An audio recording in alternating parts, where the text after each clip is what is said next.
Right, so today I decided I was going to do this video alone, mainly because the subject of the video is something that I wouldn't allow Connor to watch just yet.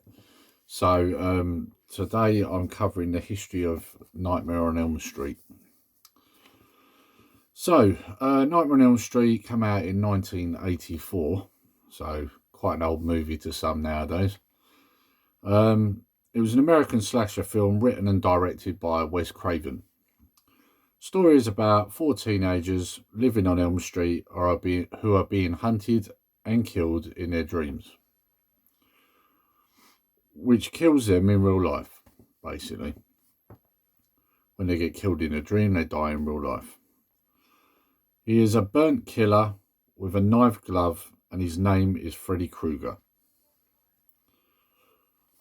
Budget for this film was 1.8 million.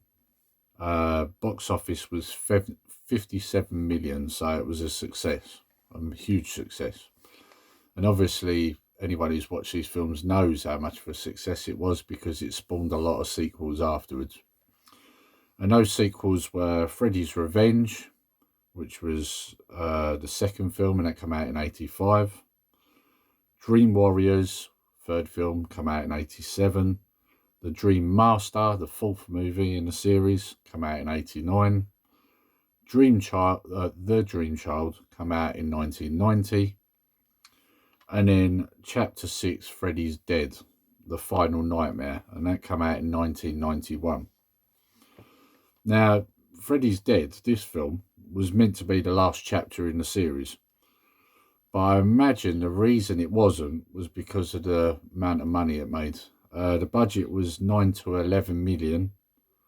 Box office 34.9 million. Now, doesn't sound like a lot when you compare it to new movies now, but back then this was a big deal. So it's probably why they ended up doing the next movie. Now, the next movie is classed as the seventh movie in the series, although technically it doesn't follow it canonically, would be the best way to put it. I'll get into that now. So, Wes Craven's New Nightmare, the seventh film, came out in 1994. Although it is the seventh film in the series, it is not part of the series continuity because it portrays Freddy Krueger as a fictional movie villain who gets into the real world and goes on the hunt for the cast and crew responsible for the films. So basically, he's a fictional character that's escaped the movies and he's now in the real world hunting down all the actors and crew that worked on the movies. The budget was 8 million and the box office was 19.8 million. This was the worst performing movie of the series. I'll be honest, when I first watched it, I didn't think it was all that great because I was expecting another Nightmare on Elm Street film, which I think a lot of other people probably did as well.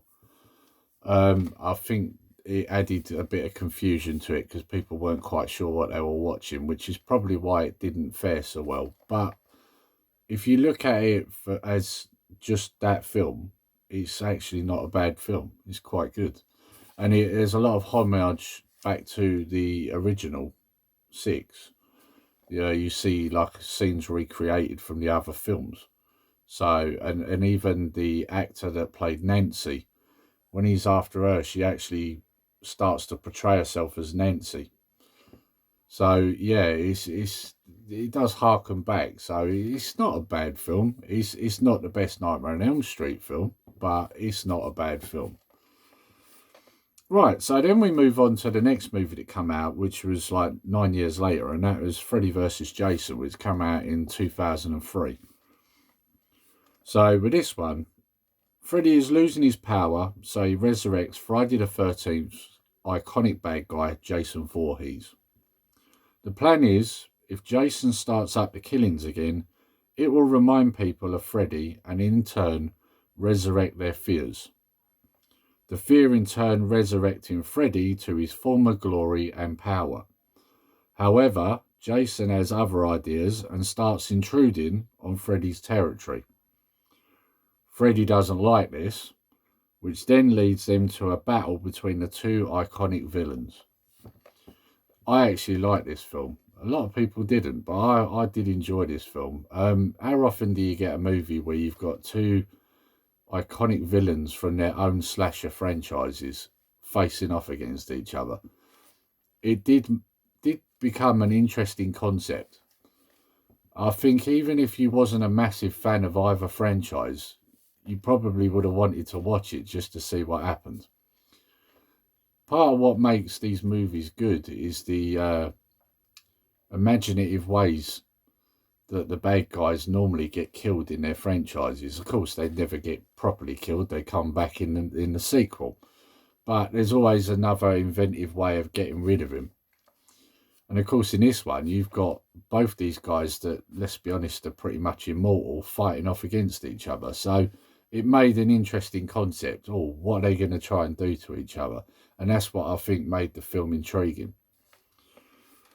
The budget was 30 million, box office 116.6 million. So this was the highest grossing movie in the Friday the 13th franchise and the second highest in the Nightmare on Elm Street franchise. So it did very well. Then we're moving now from that into the TV part of things. So there was a TV series, Freddy's Nightmares.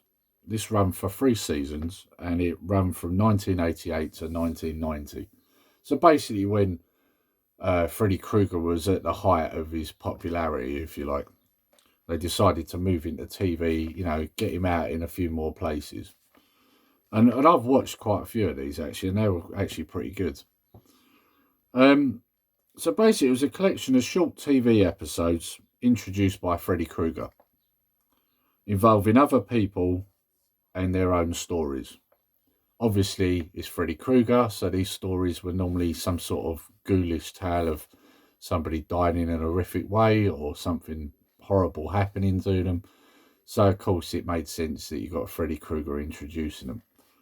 However, in the first episode, titled No More Mr. Nice Guy, it shows the prequel to the movie A Nightmare on Elm Street. Basically, Freddy is in court at the start of the episode, and you quickly learn that he's going to get off of his crimes of child killing. As a result of him getting off these crimes, the neighbours decide that they're going to become vigilantes. And a mob track him down to where his hideout is, and basically they set him on fire and burn him alive.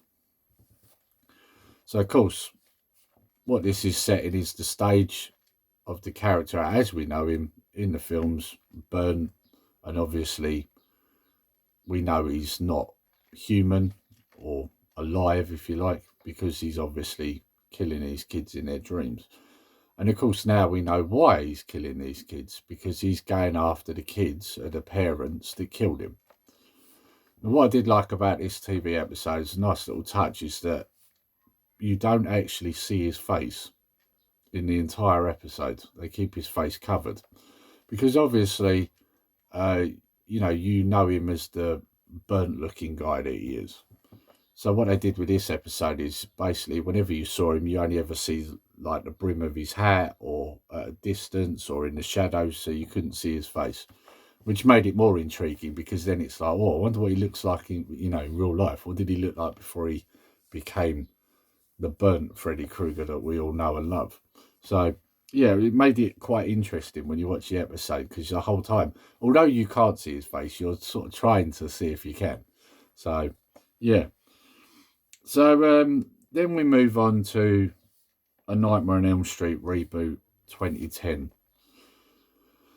Yeah, you can probably see me slouching already. It's a reboot, and as you know from my other videos, I'm not a massive fan of reboots. In most cases, they do nothing for the movie. They're normally worse than the originals, and in my opinion, it's just a cash grab, trying to basically cash in on what people liked in the past. So, as you can tell, I'm not a fan of this. So, let's get into it. In this film, they pretty much copied the original, but tried to make it darker, basically, and more serious, doing away with Freddy's quips, making it a less enjoyable movie for me, as I liked that about Freddy. And it made it less enjoyable for me. I liked Freddy's quips. I liked his, what's the best way to put it? The way he behaved, the way he came across. Everything about him, it's his character. His character was that although he's killing people, he enjoyed it and he joked about it, and it also in some ways made him a little bit more dangerous, if you like. He didn't take the fact that he was killing people seriously. So, made him look more of a nutcase, in my opinion. And obviously, Freddy was being played by another actor, which I felt also took something away from the character. To me, Robert Englund will always be Freddy Krueger. And, when I heard news that the film was coming out, I straight away wanted to know if Robert Englund was reprising his role. And when I found out he wasn't, my first thoughts were, it's not Freddy. It's not going to be Freddy. Part of what made Freddy charming was Robert Englund. It was the actor. Like in a lot of these iconic roles, when someone else tries to play the part, it just doesn't work. And I think it's because a lot of Robert Englund comes out in that character. So, yeah, it didn't work for me. The writers decided to change the character from being a child killer to a child molester. Something that Wes Craven wanted to do back in the original 84 movie, apparently. I felt this was another mistake, as the reason we watched the originals was for Freddy. We enjoyed seeing the character. I felt you couldn't enjoy this new revised Freddy, as he was now a child molester. They changed his look also to represent a real-looking Burns victim. However, I felt this took something away from the character also. He had less expression to his face, so lost some of his charm. Again, like I said, part of what makes Freddy, other than the jokes and all that, was also, the facial expressions he pulls when he's doing it.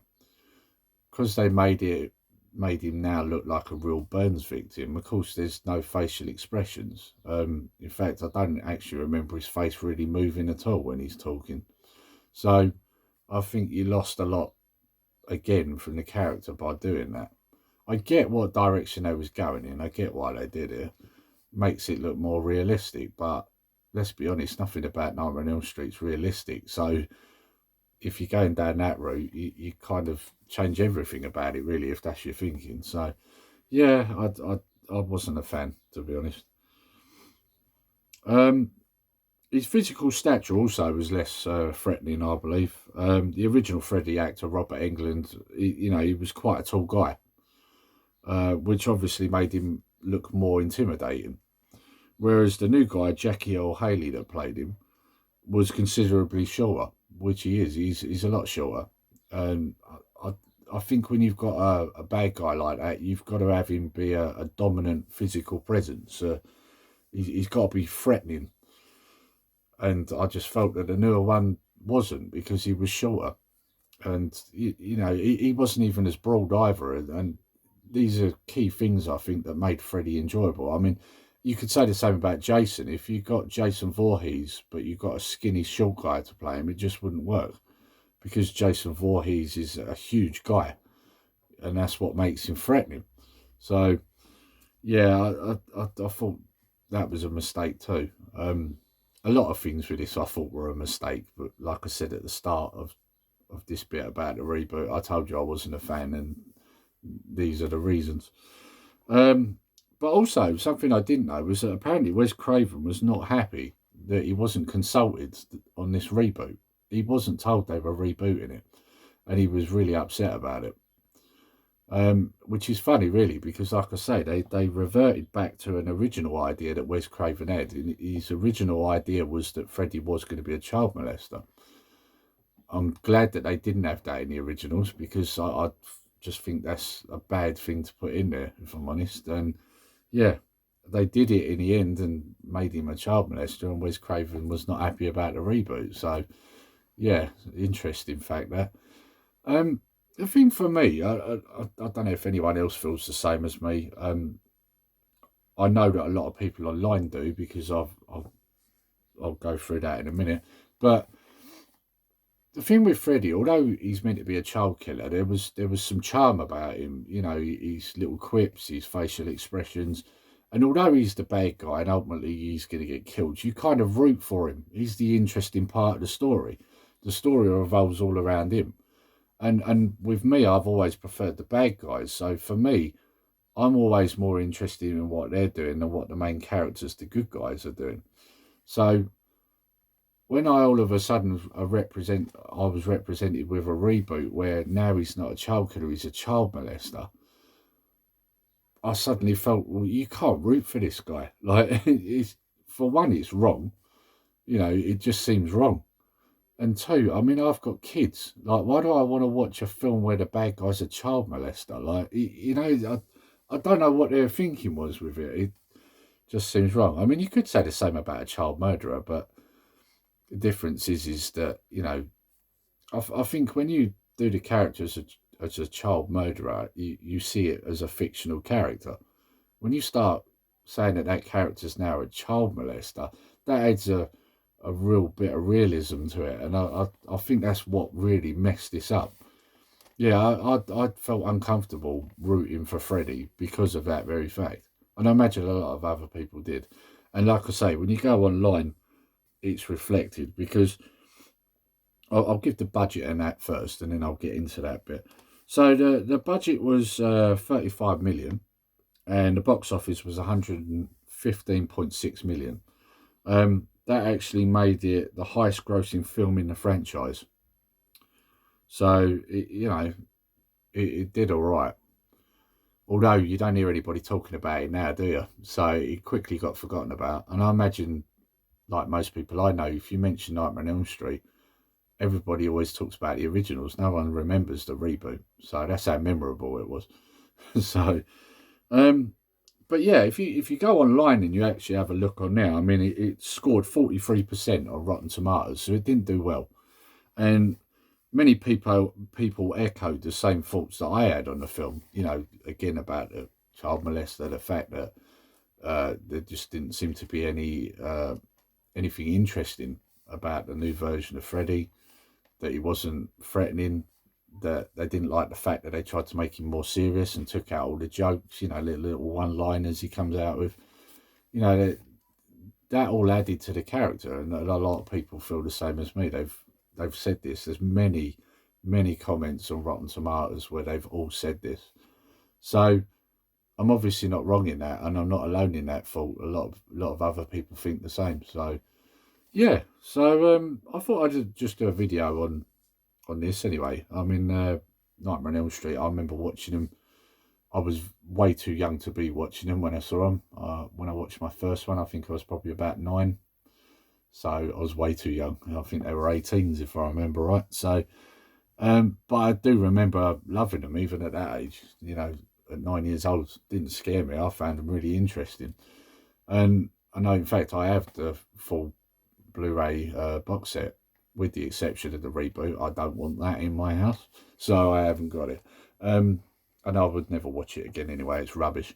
But yeah, so I was always a big fan of it, and like a lot of people were. So yeah, I just thought I'd do a video on it. And you know, when you go through all this, you do find some interesting things because I always felt that way about the reboot, and obviously through research, I've realised that a lot of other people did as well. So I wasn't alone on that. So yeah, so if you are old enough, and I say that because if there's any kids watching this, you definitely shouldn't be watching these films, and I imagine your parents would not allow you to watch them. But if you are old enough to watch this and have never actually put them on, give them a watch. Even watch the reboot because then you'll see the things I'm saying. You know, see it for yourself. But yeah, you know, if you're old enough and you have a way of watching it, streaming it or picking up the DVD or the Blu-ray, give it a watch. It's worth watching. You won't, although they're old and you know they do look a little dated now.